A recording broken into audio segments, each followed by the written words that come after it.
Good morning. Today, let us start our third session. Find all the zeros of 2x raised to 4 minus 3x cube minus 3x square plus 6x minus 2 if two of its zeros are root 2 and negative root 2. Here, the polynomial is of degree 4, which is called as a biquadratic polynomial, and as it is of degree 4, we will have 4 zeros. Two zeros are given here, which is root 2 and negative root 2. We are going to find the remaining two zeros. Since root 2 and negative root 2 are zeros of the polynomial, we can say x minus root 2 and x plus root 2 are factors of the polynomial. So, their product will also be a factor of the polynomial. That is x minus root 2 into x plus root 2, which is equal to x square minus 2. Now, divide the polynomial by x square minus 2 by long division method, which we have learned yesterday. By doing the long division, we obtain the quotient as 2x square minus 3x plus 1. You can practice this division and see the quotient. Now, to obtain the remaining two zeros, you can factorize 2x square minus 3x plus 1 using splitting the middle term method, and we obtain x minus 1 into 2x minus 1.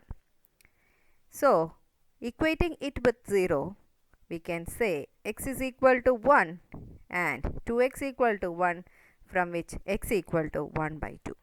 So, the zeros of the polynomial are root 2, negative root 2, 1 and 1 by 2. The second question. If two of the zeros of the polynomial x raised to 4 minus 6x cube minus 26x square plus 138x minus 35 are 2 plus or minus root 3, find the other zeros. Same here, as per the first question, we can see the polynomial is of degree 4 and will have 4 zeros. The first zero can be taken as 2 plus root 3 and the second zero is taken as 2 minus root 3. Therefore, x minus 2 minus root 3 and x minus 2 plus root 3 are factors of the polynomial. Now, their product will also be a factor of the polynomial, which is written as x minus 2 minus root 3 into x minus 2 plus root 3. We can take the identity a plus b into a minus b, where a is taken by grouping x minus 2. So, the answer is x minus 2 whole square minus root 3 whole square, and using the identity a minus b whole square for x minus 2 whole square, we obtain x square minus 4x plus 4 minus 3. Finally, x square minus 4x plus 1. Now, we need to divide our polynomial x raised to 4 minus 6x cube plus 26x square plus 138x minus 35 by x square minus 4x plus 1. Performing the long division, we can see highest power of the polynomial is x raised to 4 and for the divisor it is x square. Dividing x raised to 4 by x square, it is x square.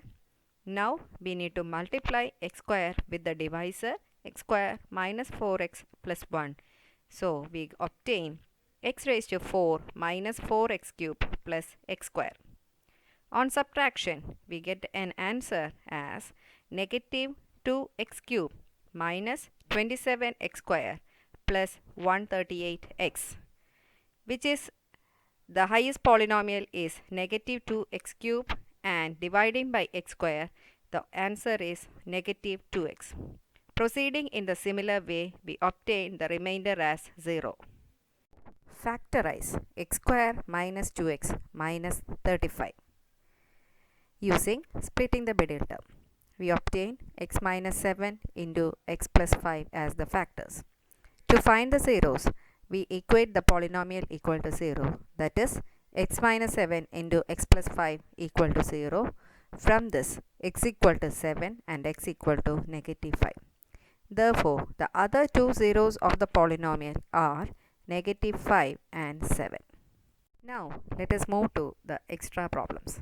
If alpha and beta are the zeros of the polynomial 4x square plus 3x plus 7, find the value of 1 by alpha plus 1 by beta.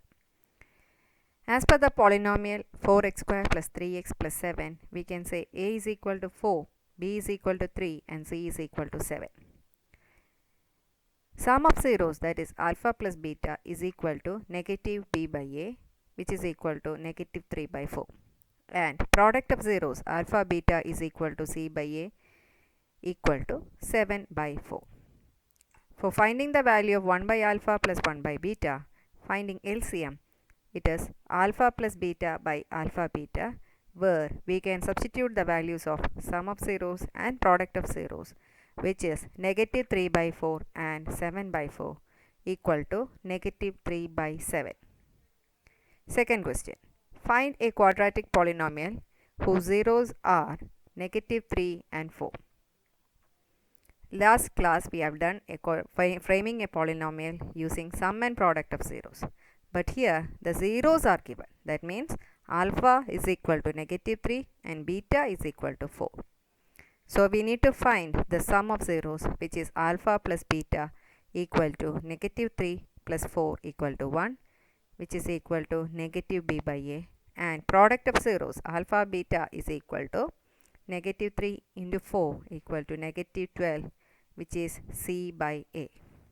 From this, we come to a conclusion that a is equal to 1, b is equal to negative 1, c is equal to negative 12, and therefore the quadratic polynomial is 1x square minus 1x minus 12. Question number 3. If one zero of the polynomial 4x square minus 8kx minus 9 is negative of the other, find the value of k. Here the zeros are taken as alpha and negative alpha because it is given in the question one zero is negative of the other. Therefore, sum of zeros, that is alpha plus beta, equal to alpha plus negative alpha equal to 0. That is negative b by a is equal to negative of negative 8k by 4 equal to 0. Equating 8k is equal to 0 and therefore k is equal to 0.